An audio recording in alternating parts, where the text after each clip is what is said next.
Inspired from Honda's championship-winning, high-flying big bore CRF450R, the enduro-focused CRF450X features breathtaking power and a slim, easy-to-ride form, ensuring this weapon takes off-road riding to exhilarating peaks of fun and excitement.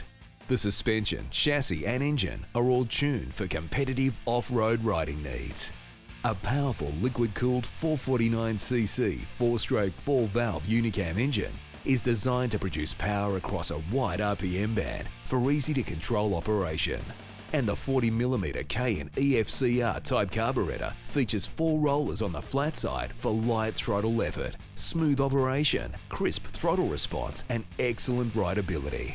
The engine also comes equipped with a push-button electric starter to ensure easy startup, no matter the conditions, and sits in an advanced 4th-generation twin-spar aluminium frame with forged aluminium steering head. Its rugged, long-travel suspension systems feature sophisticated inverted twin-chamber cartridge forks, which are augmented by the Honda Progressive Steering Damper that helps control and smooth handling while cornering and over rugged terrain. Honda's Progressive Steering Damper is one of the best and best-known characteristics of CRF models, and it definitely couldn't miss on the 2009 Honda CRF450X. The damper incorporates different valving and settings compared to units mounted on motocross models though, and provides confident straight-line control at high speeds, a more planted feel in corners. That translates to less rider fatigue and outstanding handling over a wider variety of terrain and riding conditions. The CRF450X is available in Australia now, so contact your local Honda dealer for a great deal.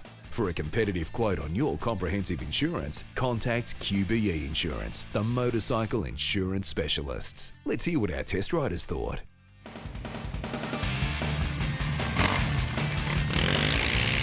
The 09X has come out without fuel injection.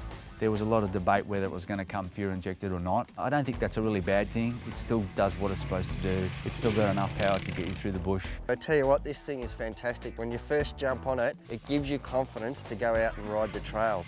And I think it does basically everything. The only thing I did notice initially when I jumped on the bike was it just felt a little bit top heavy, but to me, all enduro bikes feel that. I'm still trying to get used to lights being on the front of the handlebars.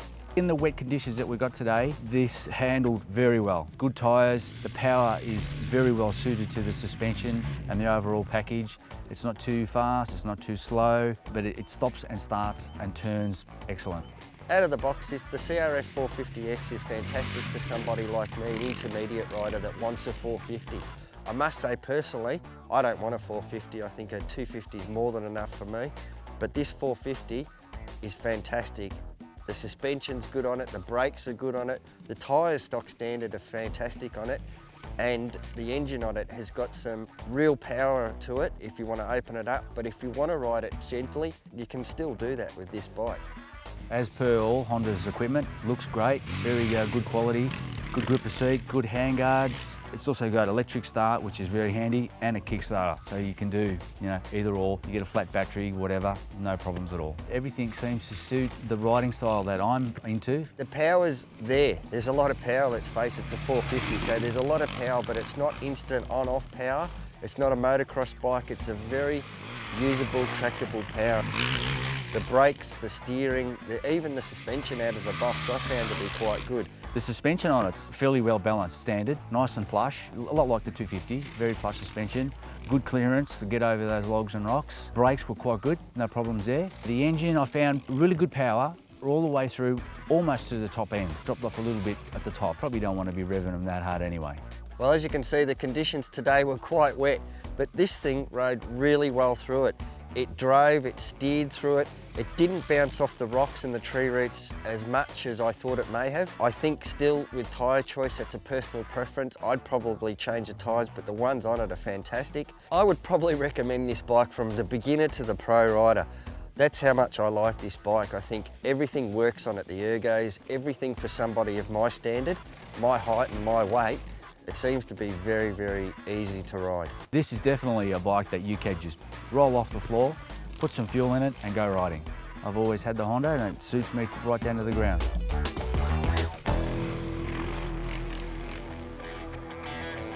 It's time to let the pro go!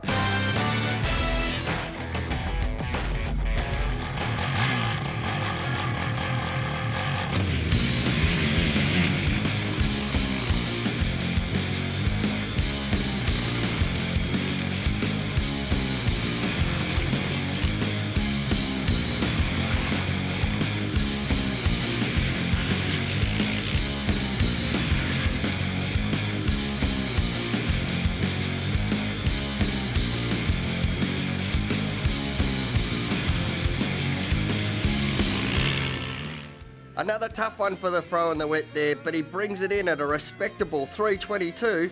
Let's see what he can do for the quarter mile.